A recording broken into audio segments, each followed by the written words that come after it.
আজকে এখানে মানে কি উপলক্ষে সভা? আজকে আমরা গোলাকাটি ব্লক কংগ্রেসের ডাকে আসন্ন পঞ্চায়েত নির্বাচন নিয়ে আমাদের এক সভা আহ্বান করা হয়েছে। এই সভায় আমরা আগরতলা থেকে এসেছি। আমরা এখানে পঞ্চায়েতে নির্বাচনে কন্টেস্ট করার জন্য আমরা আলোচনা করছি। আলোচনা করে আমরা নির্বাচন কন্টেস্ট করব, সেই সিদ্ধান্তের জন্যই আমরা আজকে এখানে আসি। পঞ্চায়েত নির্বাচন নিয়ে কি আশা থাকবে আপনাদের?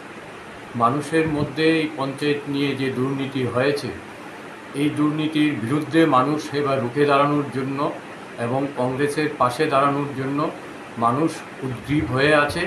আমরা আশা করছি আগামী দিনে আমাদের এই ত্রিপুরা রাজ্যে কংগ্রেস শক্তিশালী হয়ে এবং পঞ্চায়েত দখল করবে, এই আশা আমরা ব্যক্ত করছি।